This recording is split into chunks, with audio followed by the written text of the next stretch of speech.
Hey, Erzgat here, and it's time to talk about a cage fight with Turbo Okarun versus Evil Eye Jiji. I didn't expect the fight to go the way it did here, and somehow counting to 20 never been cooler here. I kept repeating the scene so much. We're gonna get to that, and also at the end of the episode I didn't expect the volcano to actually erupt. But anyway, let's get into the episode and talk about it. We have it picking off from last week, that blue lock, leg lock there that we have, and Evil Eye wins the actual standoff with the leg lock. Say that 3 times fast. And throughout the fight, almost the majority of it, we have Okarun being on the run, on the defensive here. Evil Eye was pretty much in control of the fight, and Okarun having to run with Momo.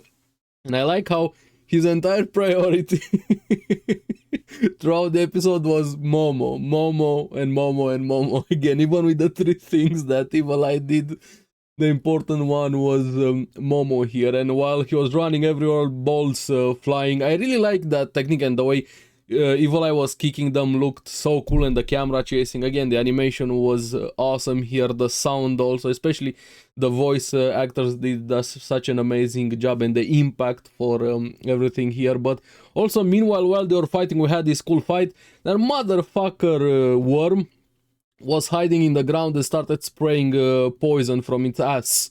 Like, worm, can you go away already? Here. But we have a reveal that the worm is weak to sunlight, and Momo didn't want to escape alone when Okarun was willing to get her out here, even though towards the end she finally agreed with. But was an interesting escape, kind of reminded me a bit more of what Senku does with Dr. Stone contraption. Okarun launches her up with his legs. She's sitting in an armchair. He kind of gets her all the way up to like halfway point towards the exit from where they came in there, and she has to use her powers to get the other half, but she almost doesn't make it. Barely gets up there. But yes, armchair rocket, because why not? And Momo grabs on, there, gets out, now has to find a way to save them, get a rope or anything. Meanwhile, Evil Eye finds Okarun, and she was making a rope from drapes, but of course it's too short.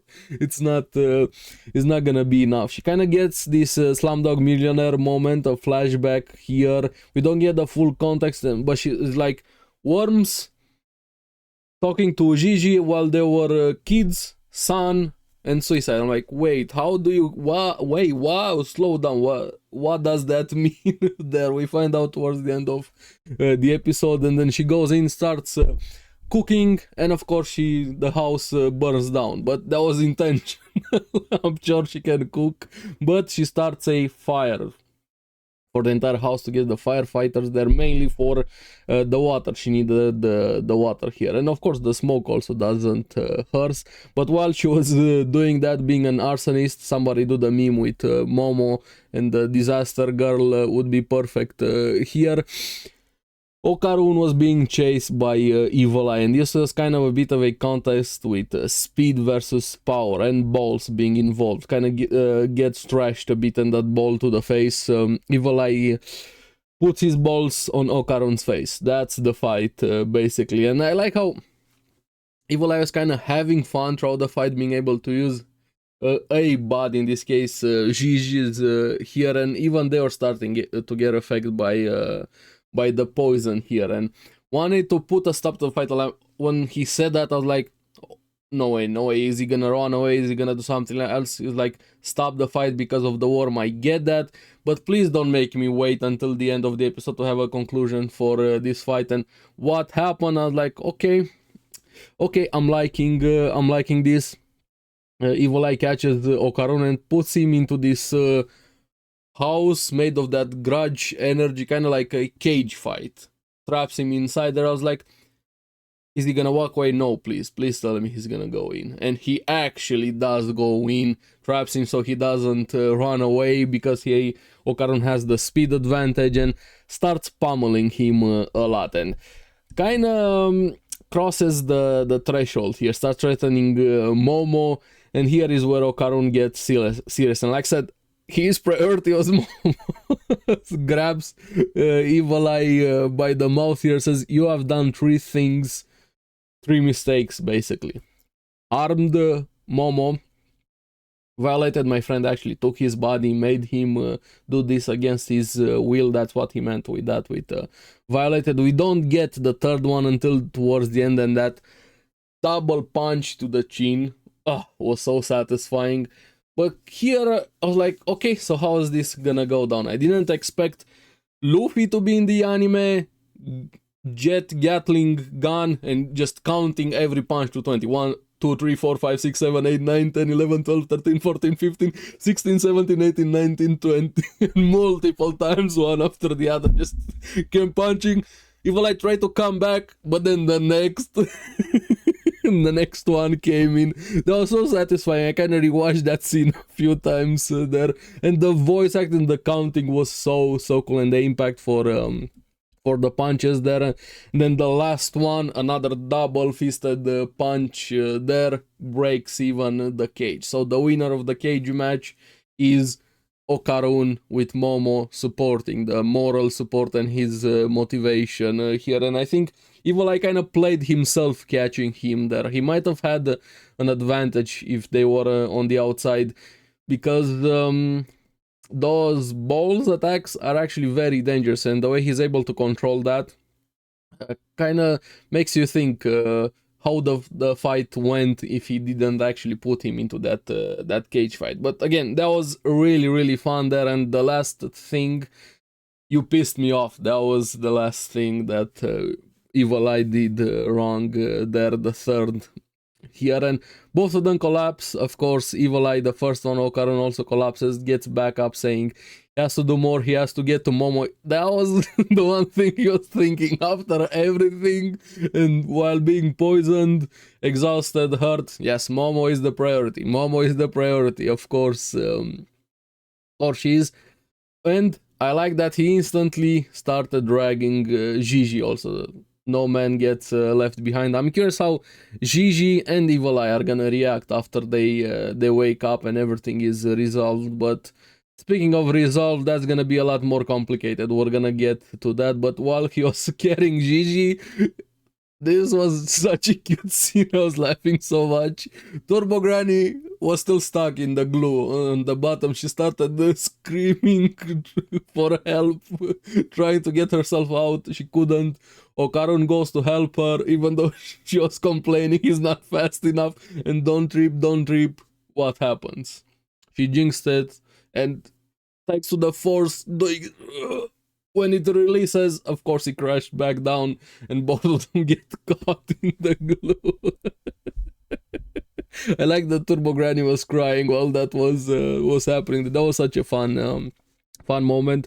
So now they're both in glue there, screaming for Momo to help them. So she's gonna have to help them after she deals with everything on the outside, because people are there. Firefighters, police, they're trying to stop the fire, and the police is like, so you started the fire? And she's like instantly, yeah, so what? I mean, don't just say that, or don't just maybe say, no, I didn't start the fire, I just called you guys. You don't really have to be that honest. So I don't know how she's gonna get out of that with the police, but I don't think they're gonna care after what happens, because while they're about to arrest her, the worm goes on the surface. Everybody thinks it's an earthquake, and this is what she meant when she had that flashbacks. The weakness of worms is sunlight, and they have to breathe, and especially after rain, and that's why she needed the water to make the worm come out on its own, to suicide itself in the sun. So that's how it connects everything. I didn't expect this one like the puzzle that we had there, but the worm gets wounded first, then hides behind the house, and then Momo throws up the truck. The firefighters' truck at the house blows it away, and the worm dies and also vomits out the Keto family, those pieces of shit. No, like, please arrest them, just blame it on them. They did this. It's not Momo's fault. The house needed to burn down either way here. And this one is like, okay, I didn't expect the volcano to actually erupt. Like, those sacrifices actually doing something. Were they really holding back the eruptions here? Because yes, we have in fact an earthquake now, and the volcano erupts. I'm like, oh, so there's a lot more to this. So I don't know how big that eruption is gonna be. Are they even gonna be able to stop it? If it's actually gonna affect the entire village, everything that is there, and Okarun and Turbogrania are still caught in glue. So yes, this pretty much complicates everything. But I don't know how serious this eruption is gonna be unless it goes like really, really, really big. Maybe it's just a funny coincidence.